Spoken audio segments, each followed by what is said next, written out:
एक कोरिंथियन्स 15 ओळ 1 ते 4.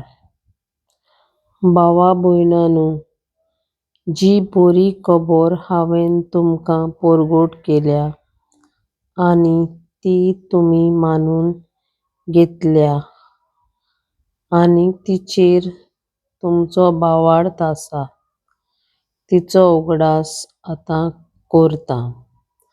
हांवें तुमकां ती परगट केली तशीच तुमी सांबाळशात जाल्यार तिचे वरवीं तुमचें तारण जातलें, नाजाल्यार तुमचो बावार्थ निर्फळ.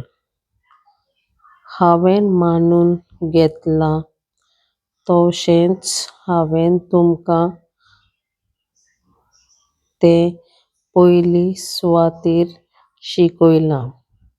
मुणगे पवित्र पुस्तका पोरमोणें क्रिस्त आमच्या पातकां पासून मेलो, ताका निखिपिलो. पवित्र पुस्तका पोरमोणें तिसऱ्या दिसाक तो जिवंत जालो आनी कायफासाक आनी उपरांत बाराक तो दिश्टी पडलो.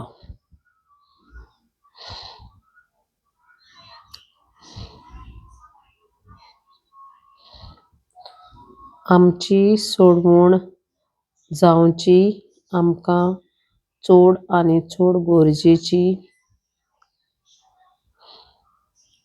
आनी म्हत्वाची, कित्याक जर आमी हे संवसारांत जियेतना आमी मानून घेनात जाल्यार की जेजू आमच्या पातकांक लागून मेलो, ताका पुरयलो आनी तो तिसऱ्या दिसाक जिवंत जालो, जाल्यार आमचीं पातकां भोगसुचीं नात आनी आमी सासणाच्या उज्याच्या कोंडांत पडटलीं.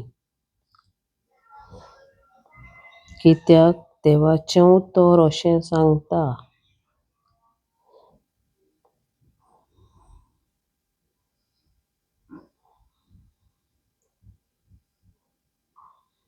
हांवें मानून घेतलां तशेंच हांवें तुमकां तें पयली सुवातेर शिकयलां.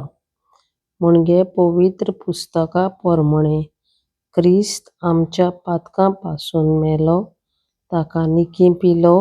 पवित्र पुस्तका पोरमोणें तिसऱ्या दिसाक तो जिवंत जालो आनी कायफासाक आनी उपरांत बाराक तो दिश्टी पडलो.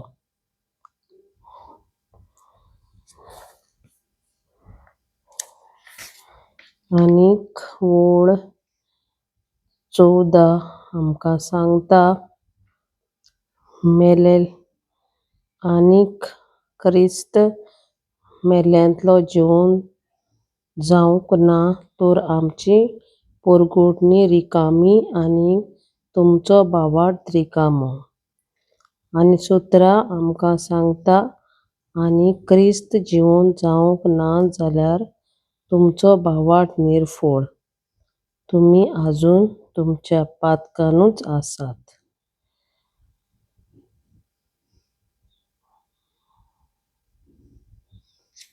तर जेजूच्या खुर्साचेर, ताच्या निखिपिण्याचेर आनी ताच्या पुनरुज्जीवनपणाचेर जर आमी विस्वास करता जाल्यार आनी तो आमच्या पातकांक लागून मेला म्हूण विस्वास करता जाल्यार आनी आमी सारवार जाल्यांत